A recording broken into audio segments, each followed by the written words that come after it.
Saya yakin tiap orang di sini merindukan akan satu kedamaian, satu rumah tangga yang bahagia, satu rumah tangga yang diberkati, satu rumah tangga yang benar-benar semua sehat. Ini kerinduan dari tiap manusia, saudara. Tetapi kita mendapati suatu kenyataan bahwa tidak ada rumah tangga yang mulus, itu tidak ada. Betul tidak? Selalu ada kejadian-kejadian yang menimpa kepada tiap keluarga itu yang tidak pernah diduga-duga. Dan demikian juga kekristenan, kita itu harus menghadapi itu, saudara. Tetapi kalau engkau bersama dengan Yesus, engkau mempunyai penolong yang dapat memberikan jalan keluar. Ini masalahnya. Nah, semuanya ini semua yang Tuhan sudah katakan di dalam Alkitab. Dan pengalaman di dalam Alkitab ini, saudara, ini semuanya sudah ditulis untuk saudara dan saya yang mau belajar. Sehingga saat-saat nanti menghadapi itu saudara tenang. Kenapa? Karena seorang anak yang sudah belajar, yang sekolah sudah belajar, ada ujian, ada pencobaan datang, tetapi kalau kira-kira sudah tahu, panik enggak? Enggak toh? Nah, sekarang kenapa saudara panik? Karena tidak pernah tahu, tidak pernah belajar. Benar enggak? Seperti Ibu Anggriani tadi, Anggraini ya. Saya keliru terus menyebutnya Anggriani, sebab Anggriani itu istri saya. Cuma bedanya E sama A.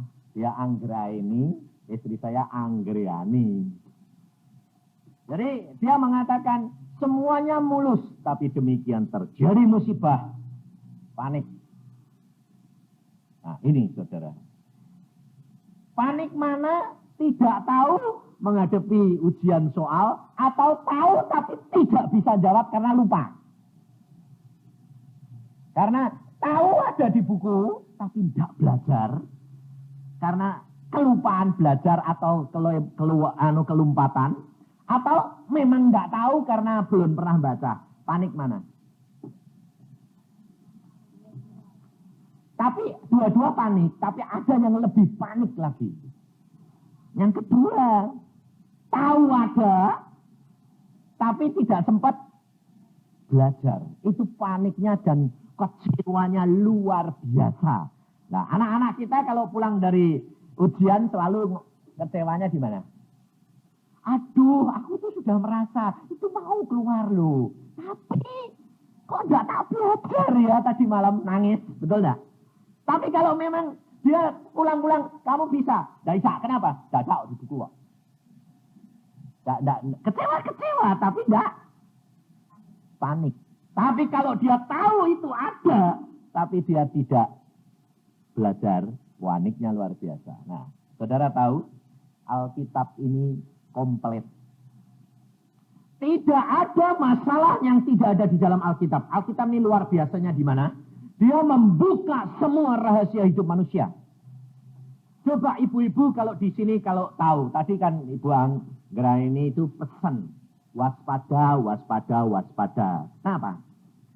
Karena saudara dia baca Alkitab, dari Alkitab ada bahwa dari dulu mula diciptakan, dari dulu mula laki-laki itu selalu istrinya lebih dari satu, banyak. Alkitab menceritakan, jadi di situ sudah ada sifat turunan. Loh, dari sananya itu ada turunan. Bahwa laki-laki ini mata keranjang, betul enggak? Hah? Betul enggak? Iya, wong saya laki-laki, jadi saya tahu. Jadi kalau saudara-saudara ibu-ibu ini sadar bahwa laki-laki itu sudah dari sananya itu ada jalurnya, jalur itu. Perlu diwaspadai enggak? Perlu, tapi waspadanya jangan jadi hansip. Biasanya waspadanya itu hansipnya itu apa? Bukan hansip jaga, itu cemburu. Nah, hansip itu cari yang benar atau cari yang salah?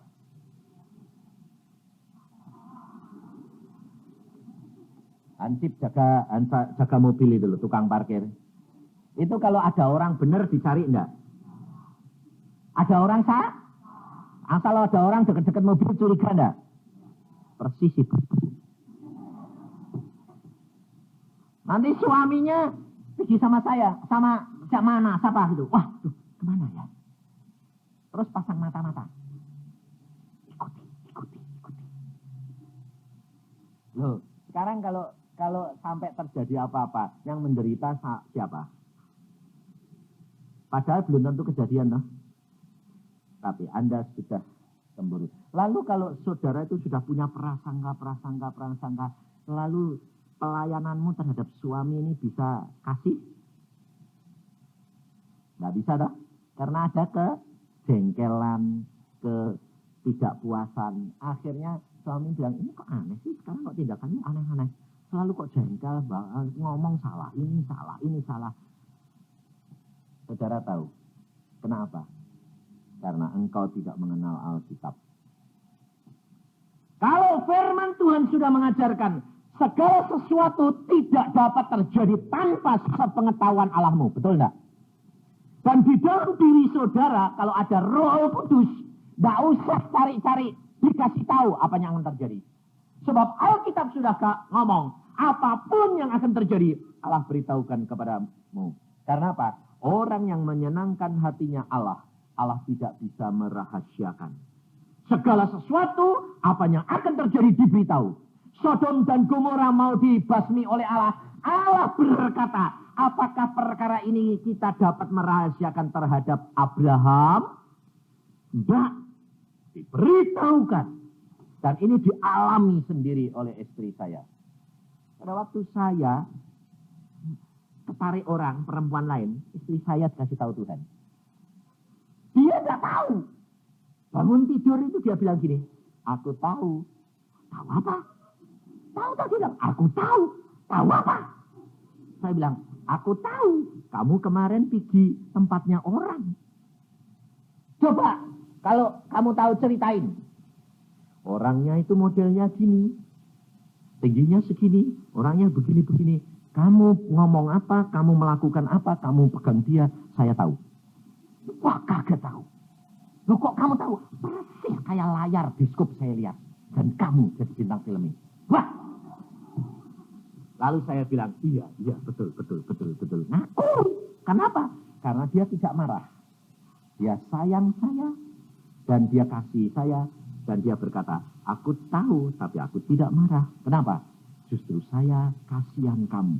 Karena di situ saya lihat sebetulnya kamu bertentangan dengan hati nuranimu. Engkau tidak mau berbuat karena engkau tidak mau menyakiti hatiku. Tapi ada satu yang lain yang mendorong kamu tidak bisa. Saudara tahu? Tidak ada seorang suami yang ingin menyakiti hati istrinya. Betul tidak? Tapi ada jalur sana itu loh, jalurnya. Istrinya banyak. Jalur itu tuh setiap daging itu ada. Betul enggak? Ini loh saudara. Engkau harus menyadari hal itu. Kalau engkau menyadari, engkau mengasihi. Pasti kembali. Kenapa? Karena seorang suami tidak mungkin mau menyakiti hatinya. Istrinya. Karena apa? Orang itu memang ya yang dikasihi. Tapi kerap kali itu mau. Tapi tidak mampu. Ini loh saudara.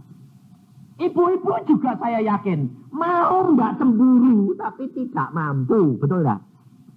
Mau mengasihi tapi tidak mampu untuk nggak jengkel, betul nggak? Ini loh. Maka dari itu coba kita belajar firman Tuhan.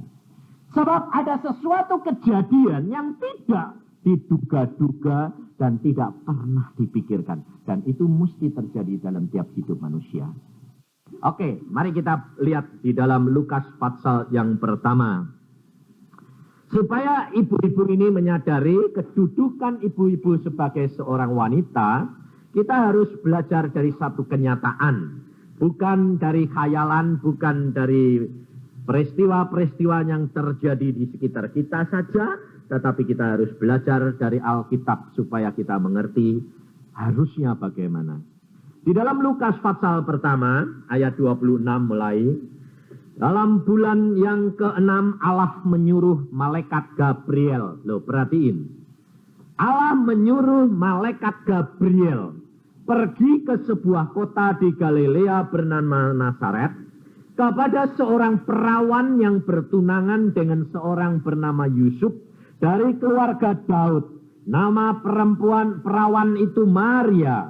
Ketika malaikat itu masuk ke rumah Maria, ia berkata, "Salam hai engkau yang dikaruniai, Tuhan menyertai engkau."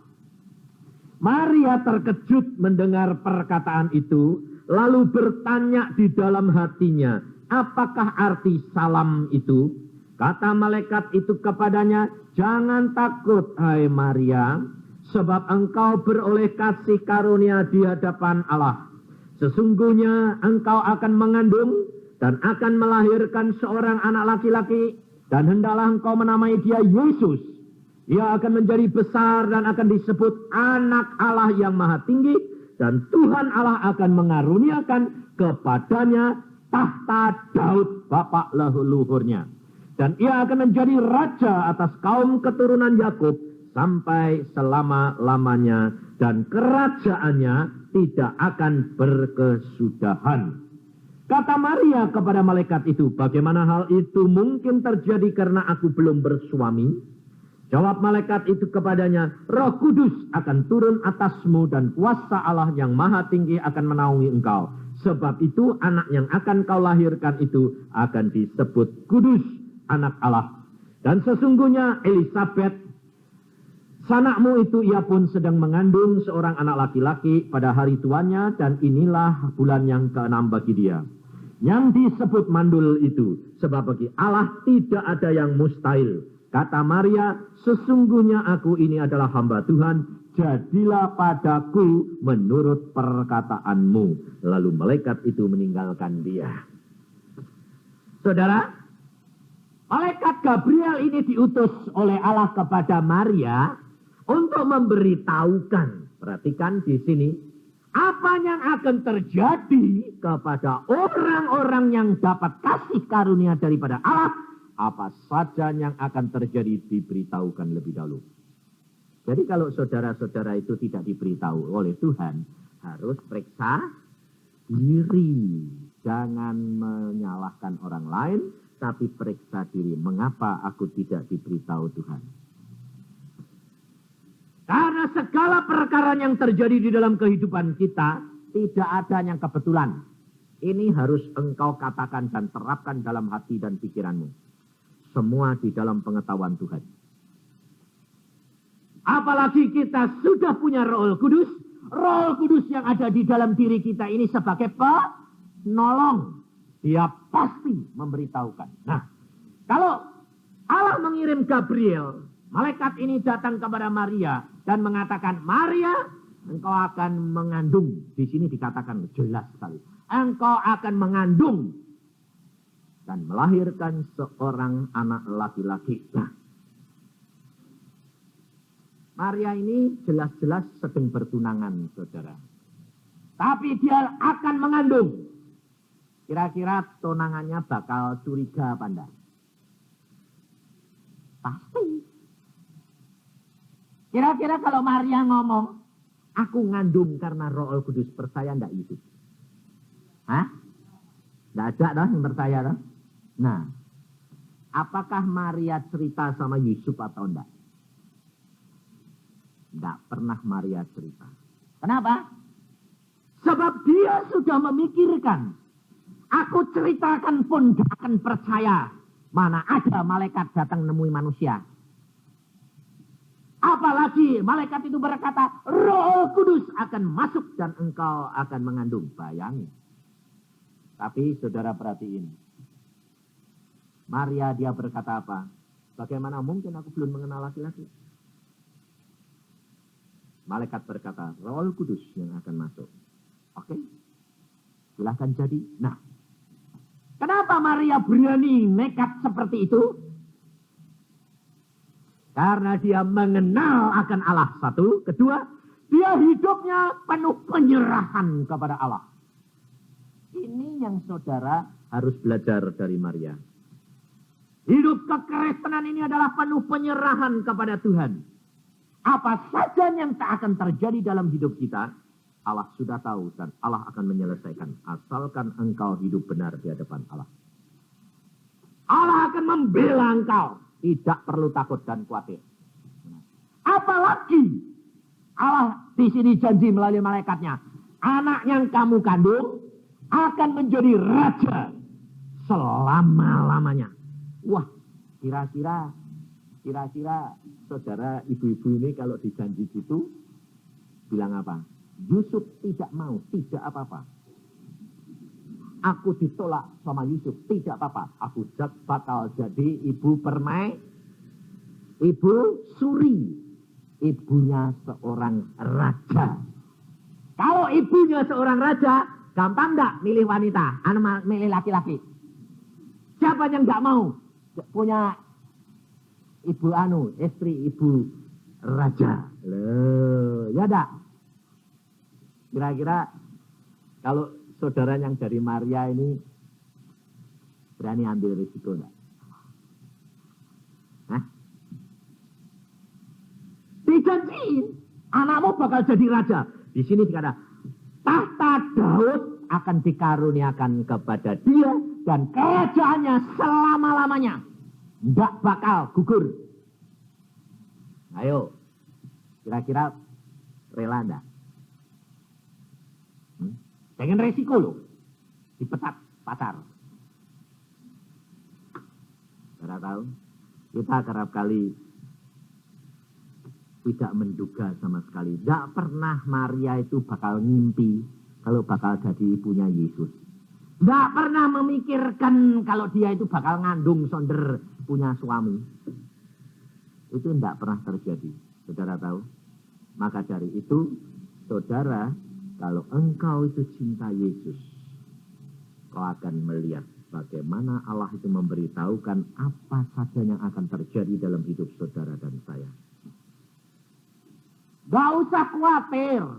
Suamimu pergi kemana, kamu ngomong saja sama Yesus. Tuhan, aku serahkan suamiku dalam tanganmu. Kirim malaikatmu untuk menjaga dia. Dalam nama Tuhan Yesus, kekudusan menjadi bagian dia. Selesai. Kalau dia mau apa, kampleng sama malaikat, ceprot balik. Gak bisa. Kenapa? Ini saya alami sendiri, saudara, sebagai seorang laki-laki. Gak bisa. Kenapa? Karena istri saya itu punya moto yang luar biasa. Sampai saya sendiri kagum.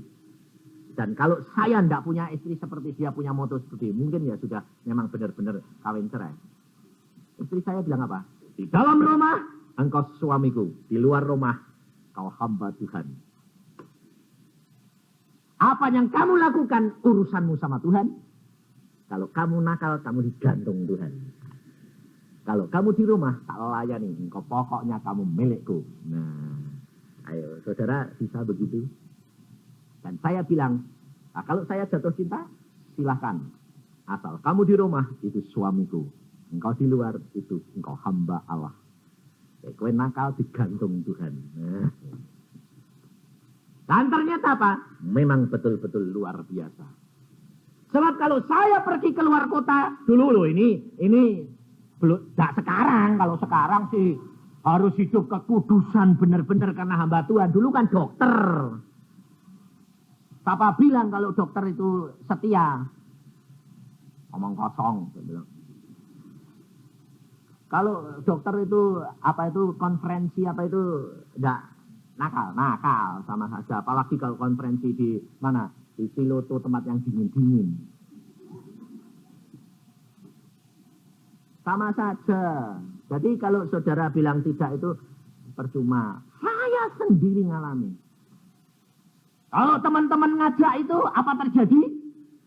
Saya ini bisa kayak orang ketakutan setengah mati. Ngapain kamu ke sana? Saya bilang, kan dingin-dingin, cari hangat-hangat.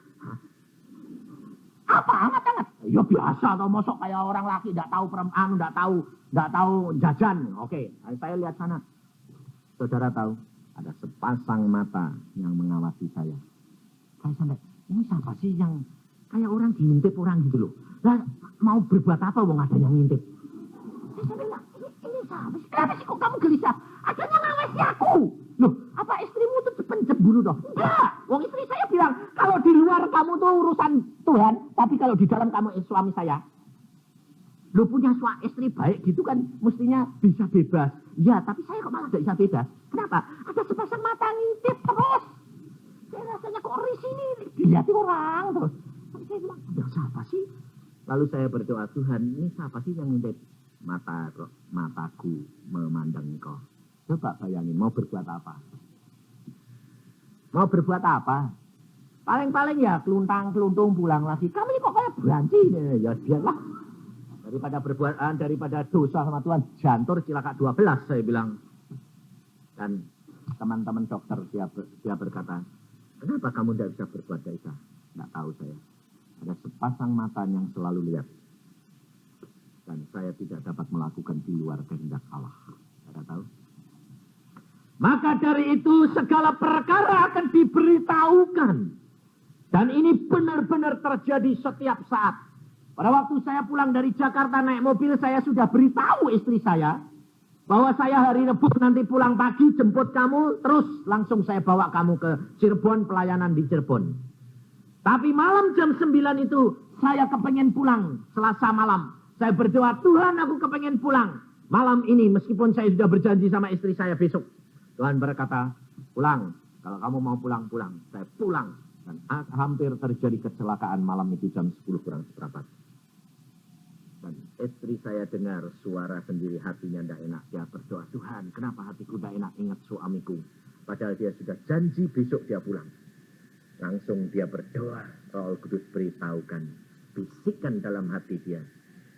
Panggil anak-anakmu berdoa, suamimu pulang malam ini. Dan dia mendapat bisikan apa? Bagaimana kalau suamimu pulang nama saja malam ini. Lalu dia berdoa sama anak-anaknya, dia berkata, ada suaranya mengatakan kita usir semua roh maut ini. Apa yang akan terjadi? Saya merasakan papa pulang malam ini, meskipun dia sudah janji besok. Dia berdoa, apa terjadi? Hampir saja saya jadi bergedel. Kenapa? Saya kalau naik mobil kan cepat. Demikian tuh mobil belok. Saya kalau naik mobil selalu berdoa. Tuhan, aku bersama dengan Engkau. Kalau belok ya saya bilang, Tuhan belok loh. Saya belok. Sat gitu. Kaki saya ngerem sendiri. Cepat berhenti. Padahal mobil sudah keluar dari jalur. Loh Tuhan kok berhenti? Ada apa? Pikir saya. Gak taunya. Bus. Trailer muatan penuh pakai malam-malam pakai lampu kecil lagi. Jualannya cepat. Oh ini, coba tadi aku ngeremnya telat sedetik dah, kepeng sudah. Mobil saya dan saya diterjang begini sama trailer, habis. Saya bilang, aduh Tuhan, terima kasih Engkau kok memelihara aku. Belum waktunya pulang Tuhan, tugasmu belum selesai. Langsung saya sampai rumah, saya beri cerita sama istri saya bilang apa? Lo bener toh? Jam berapa kamu terjadi? Jam 10 kurang seperempat. Tuh tepat. Saya berdoa 9:30. Saudara tahu, tidak ada kejadian yang tidak akan diberitahukan kepadamu kalau kamu menyenangkan hatinya Yesus. Maria diberitahu, tetapi dia mengambil risiko untuk diceraikan oleh Yusuf. Tetapi dia punya pandangan tidak peduli. Dia berkata, jadi sesuai dengan kehendakmu, kehendak Allahnya. Dan dia tidak membela diri kepada Yusuf. Dia tidak mengatakan, tapi perutnya tambah gede. Waktu gede Yusuf mesti tanya, kenapa perutmu gede? Aku ngandung. Ngandung sama siapa? Roh Kudus. Tak bakal percaya. Maka apa yang dilakukan oleh Yusuf? Yusuf mau menceraikan diam-diam. Kita baca di dalam Matius. Pada waktu Yusuf dia tahu bahwa Maria sekarang mengandung, Yusuf dengan diam-diam dia mau menceraikan. Di dalam Matius pasal yang pertama, ayat 18. Kelahiran Yesus Kristus adalah seperti berikut. Pada waktu Maria ibunya bertunangan dengan Yusuf, Ternyata ia mengandung dari Roh Kudus sebelum mereka hidup sebagai suami istri. Karena Yusuf suaminya seorang yang tulus hati dan tidak mau mencemarkan nama istrinya di muka umum, ia bermaksud menceraikannya dengan diam-diam. Tetapi ketika ia mempertimbangkan maksud itu, malaikat Tuhan nampak padanya dalam mimpi dan berkata, Yusuf, anak Daud, janganlah engkau takut mengambil Maria sebagai istrimu, sebab anak yang di dalam kandungannya adalah dari Roh Kudus. Ia akan melahirkan anak laki-laki dan engkau akan menamakan dia Yesus, karena dialah yang akan menyelamatkan umatnya dari dosa mereka. Hal itu terjadi supaya genaplah yang difirmankan Tuhan oleh Nabi. Sesungguhnya anak darah itu akan mengandung dan melahirkan seorang anak laki-laki. Dan mereka akan menamakan dia Immanuel, yang berarti Allah menyertai kita. Sesudah bangun dari tidurnya, Yusuf berbuat seperti yang diperintahkan malaikat Tuhan itu kepadanya. Ia mengambil Maria sebagai istrinya, tetapi tidak bersetubuh dengan dia sampai ia melahirkan anaknya laki-laki, dan Yusuf menamakan dia Yesus. Di sini Alkitab berkata, saudara, Yusuf tahu Maria mengandung. Jadi kira-kira orang perempuan yang sudah kelihatan kandungannya itu kira-kira berapa bulan? Oh ya jangan 6 dong, Rin. 6 sudah gede sekali. 4 itu sudah muncul. Iya toh? Nah, kalau muncul, lalu si pacarin tanya, loh perutmu kok tambah gede? Lalu tanya, loh perutmu kok tambah gede? Iya aku mengandung. Ngandung dari siapa? Roh Kudus. Waduh, mana ada Roh Kudus bikin orang ngandung? Mana mungkin. Lalu dia diam-diam mau menceraikan. Nah, ini saya tanya sekarang. Kapan malaikat Tuhan itu datang kepada Yusuf? Pada waktu Maria didatangi, Maria sudah terima, atau pada waktu Yusuf punya pikiran jelek? Pada waktu Yusuf sebelum punya pikiran dia mau menceraikan Maria, malaikat datang enggak? Tidak, diam saja toh. Nah, saudara tahu? Pada waktu Yusuf mulai punya pikiran malam tidur, waduh ngandung, wis pasti berbuat serong. Daripada gitu lebih baik tak tinggale pelan-pelan tigi ngilang, minggat. Biar aku yang dikira tidak bertanggung jawab, tapi biarlah tak tinggale saja. Loh, pikiran itu jelek enggak? Ada baiknya, ada jeleknya. Pada saat seperti itu, malaikat Allah datang kembali. Loh, saudara tahu? Kapan malaikat ini diutus Allah untuk memberitahukan? Apabila akan terjadi sesuatu yang merugikan anak Tuhan yang dikasihinya. Saudara tahu? Harus begitu. Maka dari itu pesan daripada Ibu Anggriani tadi bagaimana? Dari permulaan ikutkan Yesus di dalam kehidupan keluarga. Supaya apa? Engkau tidak usah bayar harganya. Betul. Jangan kira saudara, kalau engkau sudah mengikutkan Yesus dalam keluargamu itu, musibah itu tidak datang. Datang. Tapi akan dapat diatasi. Kenapa? Karena ini sudah ada jalurnya itu loh, makanya saya bilang toh, anakmu perempuan itu engkau harus didik. Nah, kamu harus tahu, laki-laki itu ada jalure. Jalur apa? Jalur watak yang jelek, istrinya banyak. Itu jalurnya itu jalur jelek, mata keranjang. Itu harus diberitahu. Jadi dia selalu melekat kepada Yesus, sehingga apapun yang akan terjadi, Yesus yang akan mengatasi, bukan dia. Sebab laki-laki itu tidak bisa diatur, saudara.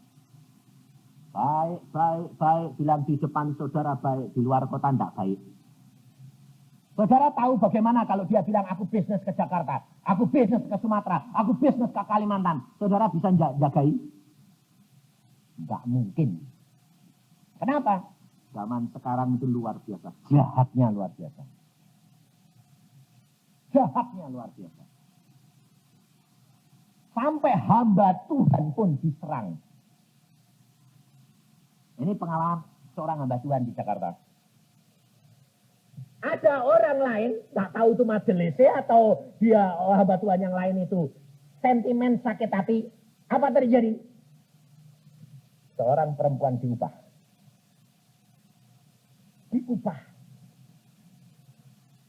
Untuk menemui hamba Tuhan itu dan merayu. Dan sudah baik, apa terjadi? Temuin istrinya. Tak ngomong sama, aku peliharaannya, kurang ajar. So istrinya apa enggak muatannya melotot bingung. Hah? Kamu peliharaannya? Bayangin saudara. Hamba Tuhan ini datang sama istrinya langsung gini kali ya. Belum ditanyain. Wah, ya, kamu punya suara, ya punya simpenan. Hamba Tuhan, simpenan apa? Perempuan yang mana? Orang yang betul gini. Itu orang yang kemarin menemui itu. Langsung dicariin lagi, ketemu lagi, tuanya ini. Langsung diintegrasi, dijual season 1.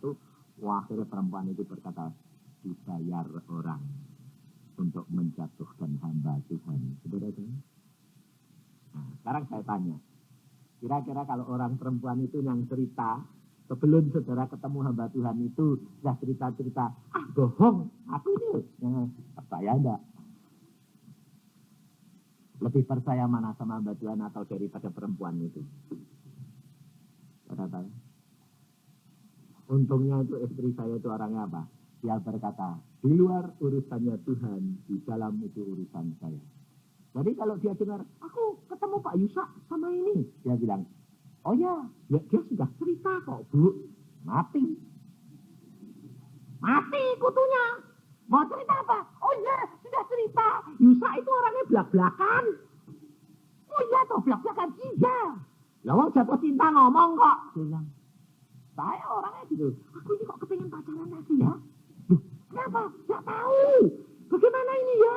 Saya bilang, ya pacaran gak aku. Gak bisa. Mau yang baru. Hah? Itu saya ngomong. Dan itu terjadi pada waktu saya berumur 42. Makanya hati-hati. Laki-laki yang punya suami 40-an hati-hati. Jaga-jaga. Siap-siap. Kenapa? Di dunia bilang apa? Remaja ke? Wah. Nanti kalau sudah berapa? 60-an. 70. Hah? Sebab apa? Sampai sekarang saya menemui hamba-hamba Tuhan 70-an kawin lagi semua. Bingung aku. Tuh kawin lagi. Tuhan kok kawin semua? Remaja ketiga. Wah, lah kok ada ini ketiga barang? Dan dia tidak dapat menahan dagingnya ini. Saudara tahu? Hati-hati. Tapi masa ini, sekarang dunia sudah terbalik. Dunianya sudah terbalik. Maria tidak jadi Maria, tapi jadi waria. Waria itu apa? Wanita, pria. Jadi wanita yang menduduki kedudukannya pria zaman sekarang. Saya itu di Jakarta sampai bengong. Di rumahnya ada persekutuan, saudara. Suaminya melayani Tuhan. Saya bilang, bagaimana baik? Baik bagaimana Pak Yusak? Kenapa? Istriku digodol orang. Hah? Istrimu digodol orang? Enggak digodol orang, godol orang Pak Yusak. Loh. Istrimu godol orang? Iya Pak Yusak. Kenapa? Dan godolnya enggak satu sekali dua dokter Pak Yusak digodoli. Istrimu lembut kayak begitu. Lembutnya saya ketemu dia itu. Lembut, halus, ngomongnya pelan. Lalu saya tanya, istrimu kok lembutnya kayak gitu? Kasihan Pak Yusak, sakit-sakitan. Sakit-sakitan menurut suami. Karena apa? Nggak mau campur sama suami yang asal campur. Ada taunya di luar punya piaraan 2. Bayangin saudara. Kan bukan Maria toh itu. Betul Maria toh? Lah ya. Bukan wanita itu, wanita pria itu. Sampai saya bilang, lalu sekarang saya tanya, kalau engkau mau bertobat, aku tetap mau terima. Tapi bagaimana? Dia bilang, aku mau cerai. Saudara, anak perempuannya 6 tahun. Dibawa bapaknya. Anaknya itu dulu cinta ibunya luar biasa. Sekarang dia bilang, mama kotor. Nah, kita tidak tahu ya papa. Kalau mama perbuatannya kayak begitu. Bayangin saudara. Sama siapa? Dokter pribadinya. Maka ibu-ibu jaga diri.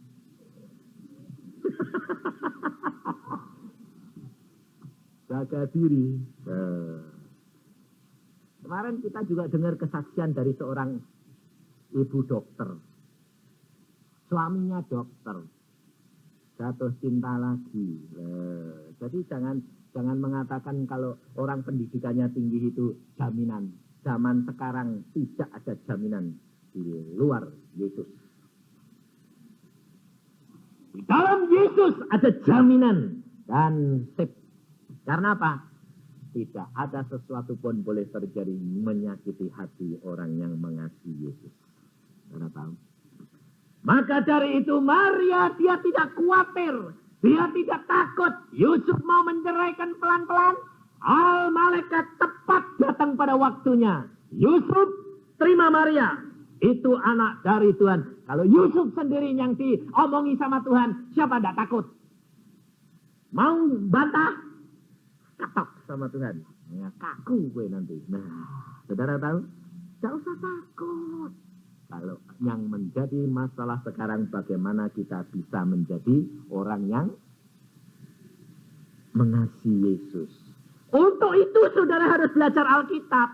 Supaya kalau hal itu terjadi kepada diri saudara, saudara tidak perlu lapor sama suami, negor suami, diam, laporkan Tuhan. Tuhan sendiri yang akan membicarakan dan menyelesaikan suamimu. Dia mau apa? Diputar-putar sama Tuhan. Lama-lama balik lagi dong. Balik. Saya ibu dokter ini berdoa, bersaksi berkata apa? Tadi malam dia berkata begini. Tuhan, suamiku, aku. Dan aku percaya, aku tetap ikut engkau. Kau yang akan kembalikan. Kembali. Allah kita adalah Allah yang luar biasa. Padahal suaminya sudah ngomong. Kalau kamu tidak mau pindah agama seperti saya, aku akan kawin lagi sama orang lain. Dia berkata, aku tetap ikut Yesus. Akhirnya suaminya balik sendiri. Allah sanggup lakukan segala perkara. Maka dari itu hidup kekristenan kita ini bagaimana kita harus menjaga diri. Belajar. Setelah baca akan Alkitab, latihan. Latih dirimu supaya nanti kalau ada ujian datang, engkau itu sudah rileks. Kenapa? Sudah tahu bagaimana ngatasinya. Gampang. Karena Roh Kudus di dalam hatimu, dalam pikiranmu menguasai. Kalau Roh Kudus berbicara, lakukan. Kalau Roh Kudus berkata kasihi. Layani. Tumpangi tangan. Tengking. Harus gitu. Jadi jangan saudara bilang, nanti. Telat nanti. Sebab tidak tahu kapan ini ujian datang. Kapan ini pencobaan datang? Masa ini adalah masa yang sangat gawat. Rawan di mana-mana di dunia ini. Tidak hanya di Indonesia. Kejahatan luar biasa. Tapi kalau ibu-ibu bersama dengan Yesus, pergi kemana, tidak usah takut. Belajar. Rumah tinggalkan. Dalam nama Tuhan Yesus, kirimkan malaikatmu menjaga. Amin. Tidak usah takut. Apapun terjadi, tidak usah takut. Tidak bakal ada orang dapat mengambil. Karena apa? Allah Maha Kuasa. Tapi praktek. Mempraktekkan hal ini. Tidak bakal bisa dilihat. Kalau barang mau hilang, mesti kabur. Betul tidak? Saya ini sama istri saya sendiri loh. Di kereta api. Duduk jejeran. Barang saya, koper saya itu di atas kepala ini. Di kereta api kan dibelah. Saya ini sudah dikasih tahu Tuhan. Saya bilang sama istri saya. Ya, aku tak kencing sebentar sebab ini 10 menit lagi masuk kota. Aku tak kencing sebentar. Kamu lihat itu ya. Sebab Tuhan bilang kopermu ini diincer orang. Saya ngomong sama istri saya. Kau lihat ya kopermu itu. Saya tak kencing sebentar saja. Oke. Saya kencing keluar. Loh, Gat. Saya bilang, apa?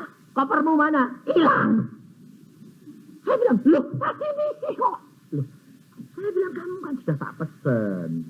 Lihat kopermu ya. Aku cuma lihat luar sebentar saja. Kok sudah hilang? Lalu, apakah saya marah? Tidak. Saya bilang, ya sudah. Hilang ya sudah. Konsekuen.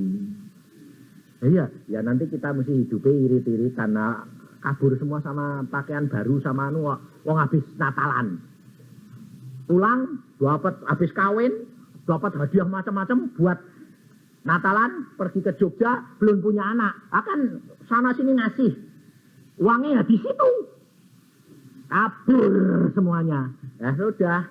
Lalu apa? Ya pagi makan ketela berdua. Habis pas-pasan habis setiap hari sebulan penuh. Makan ketela, tidak bisa belanja. Makan kalau siang ikannya apa? Kangkung, oseng-oseng. Sebulan. Karena apa? Saya bilang konsekuen, tapi kamu tidak marah? Tidak, konsekuen. Pakaian baru, kabur semua, tidak apa-apa. Saya bilang konsekuen, saya bilang. Saya kan sudah pesen, Tuhan sudah ngomong. Tapi karena kamu lengah, ya kita harus bayar harga. Tidak apa-apa, ya biarin. Saya bilang, nah ini loh saudara. Karena apa? Ini diajar Tuhan apa? Kalau engkau tidak dengar-dengeran, pasti terjadi. Tuhan peringatkan. Lah kenapa kok saya tidak turunkan? Ya tak? Lah kok saya turunkan, saya taruh di sebelah istri saya akan dicantol ke tangannya kan beres toh. Lah kok istri saya tak suruh lihat ke atas sana. Lah perhatiannya ke sana, hilang. Hanya semenit, bayangin saudara. Koper gede saat itu kabur, hilang. Lalu saya tanya yang sebelah, loh Pak, kasih lihat koper. Iya, tak sangka itu teman Bapak. Mau duduk itu seberangan gitu kok. Lihat Bapak manggut-manggut. Jadi tak pikir-pikir temannya Bapak diangkut. Karena mau darat. Mau turun di stasiun yang lain. Bayangin saudara. Oh ya sudah. Santai. Percaya segala sesuatu sudah diatur Tuhan. Anehnya juga gitu. Saya sih punya sepeda yang saya pakai itu dari mulai SD sampai lulus jadi dokter. Sepeda ini saya naikkan biasa dari Jogja ke Semarang ke tempat istri saya itu. Saya naikin dengan saya bilang, ini sepeda ini wah saya nikmati ini dari SD sampai mahasiswa ini lulus sekarang. Baru saya senderkan di situ, saya ngetok pintu, saudara apa terjadi? Hilang. Aku tuh cuma jalan dari situ 5 meter ngetok pintu, tok. Saya bilang mau ketemu adik saya ini. Ya keluar. Yang, mau naik apa? Naik sepeda. Loh, sepeda aku hilang. Hilang saudara. Sampai saya pulang jalan lagi istri saya bilang gini, mana sepedamu? Hilang. Loh kok iso hilang? Gak tahu 5 meter. Kok ya gak kelihatan, gak dengar itu. Lalu saya doa, Tuhan kenapa mbok kon hilang? Nah kan tugasnya sepedamu sudah selesai. Kamu sudah jadi dokter. Sudah selesai, Tuhan ganti motor. Oh ya sudah. Loh, saudara tahu. Jadi kita itu harus menerima segala sesuatu itu dengan pimpinan Roh Kudus. Kalau suamimu sekarang hilang, jangan khawatir. Kalau Tuhan nanti jewer kan dicongok lagi balik lagi ngok balik. Tapi jangan kamu marahi, dilus-elus. Loh, disayang-sayang. Karena apa? Dibawa balik oleh Yesus Tuhan. Kehidupan kekristenan kita harus seperti Maria, jangan jadi waria. Kalau waria menguasai suami, betul enggak? Kedudukan istri melampaui kedudukan. Lalu wanita itu bukan wanita lagi, tapi wanita pria. Dan Tuhan tidak menyukai itu. Karena apa? Setan akan masuk dan menguasai. Sehingga sifat perangai wanita laki-laki akan menguasai. Sehingga kewanitaan itu berubah menjadi ganas luar biasa. Maka dari itu saudara boleh buktikan. Perempuan kalau sudah melakukan sesuatu pekerjaan laki-laki, biasanya lebih hebat. Perhatiin, betul enggak? Sebab apa? Double watak itu masuk di dalam dirinya. Watak pria dan watak wanita. Ya tahan terhadap bantingan, wanita itu kan tahan terhadap bantingan. Dihina sudah biasa. Tetapi dia punya sifat laki-laki, dia akan berhasil dalam usaha, dalam segala bidang kalau dia menduduki posisi pria. Maka dari itu saudara, kenapa? Karena itu ada transfer roh dari wanita menjadi pria, sehingga dia menduduki dua posisi dalam satu tubuh. Maka dari itu kita harus hati-hati. Kita harus selalu minta pimpinan Roh Kudus. Dan rumah tangga kita akan menjadi damai sejahtera dan jamin Tuhan selamanya. Amin. Mari kita berdoa.